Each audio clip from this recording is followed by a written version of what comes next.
conheces esse canal, eu sou a Bruna, sejam todos muito bem-vindos, bem-vindas e bem-vindos.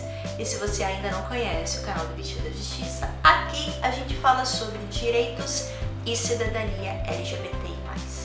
O tema de vídeo de hoje é sobre o que fazer quando o amor acaba.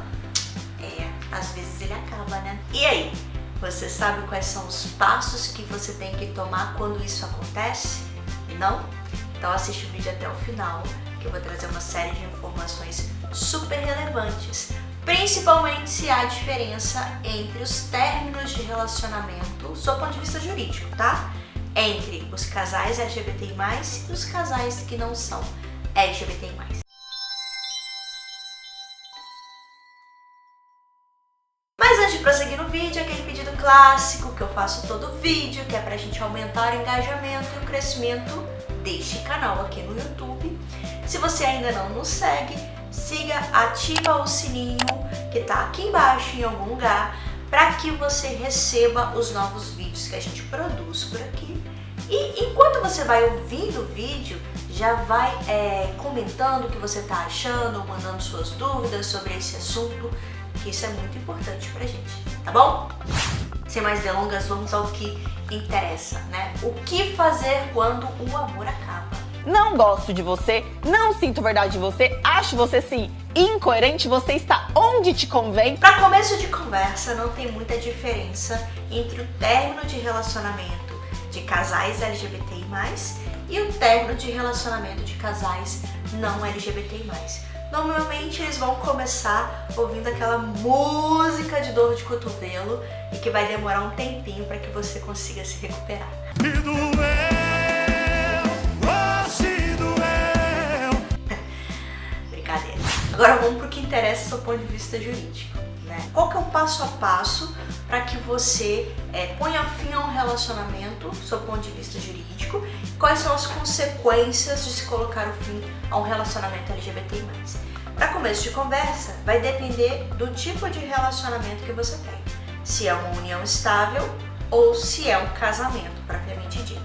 Para a união estável existe um caminho a ser seguido, para o casamento existe outro caminho jurídico para ser seguido, tá? Na união estável é possível ter a dissolução da união estável e no casamento há aquilo que a gente conhece como separação ou divórcio propriamente dito, tá? E sobre a questão do procedimento, não tem diferença entre casais LGBTI+, e casais não LGBTI+. Você vai precisar de um advogado para dar entrada no procedimento. Se você não tem filhos que são menores de idade, esse procedimento pode ser feito direto no cartório, sem muita burocracia, desde que haja acordo, né, sobre todos os pontos lá do divórcio. Agora, se você tem filhos que são menores de idade ou não há um acordo entre vocês dois, entre o casal LGBTI+, aí a medida a ser adotada é um divórcio judicial ou uma dissolução da união estável também judicialmente.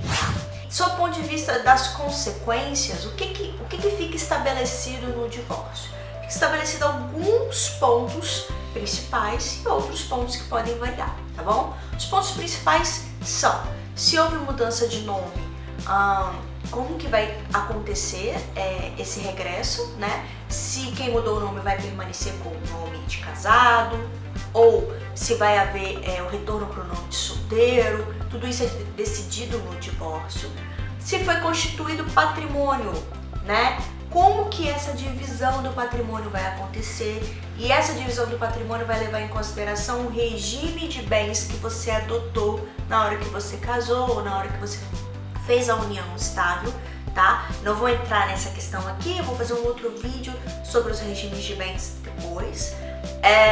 Vai ficar decidido se há necessidade de um dos companheiros ou do marido e do outro marido, da esposa e da outra esposa, pagar uma pensão para o outro, né, para o seu companheiro, para sua companheira, para o seu esposo, para sua mulher, tá?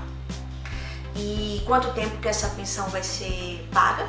E essa pensão ela é estipulada quando há necessidade ou que só um só uma das pessoas do núcleo familiar trabalhava e agora depois do divórcio é necessário, né, que ela receba uma pensão durante um tempo até que haja uma adequação aí do mercado de trabalho.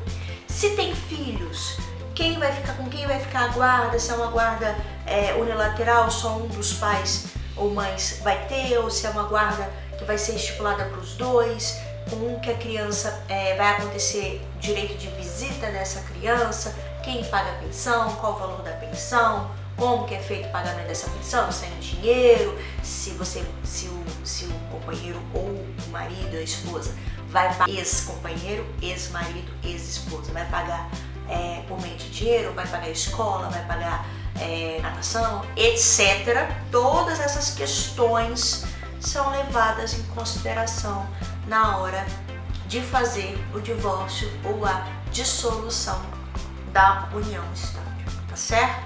Então, o que é mais interessante de ser feito é decidir ao longo, né, do casamento da união estável, já pré-definir, né, como que vai acontecer se eventualmente vocês se separarem. E eu sempre digo isso, né? Terminou o relacionamento, existe um histórico de vida em conjunto, então é sempre melhor que vocês façam um acordo e não fiquem aí com essas disputas judiciais intermináveis sobre discussão do sexo dos anjos. E não é no tribunal que se faz terapia de casal, e isso pode prejudicar significativamente, né, os dois e até mesmo a relação com os seus filhos, tá certo? Mas para concluir o raciocínio, não existe diferença entre dissolução de casamento e de união estável, de casais LGBTI+, e de casais não LGBTI+.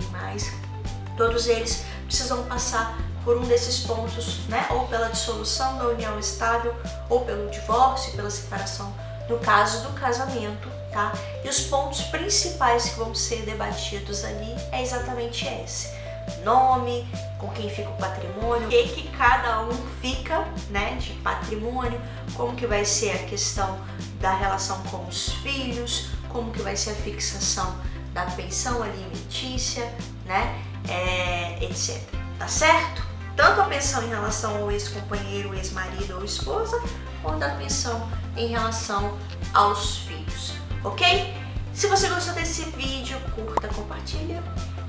Se tem alguma dúvida, deixa nos comentários e até a próxima.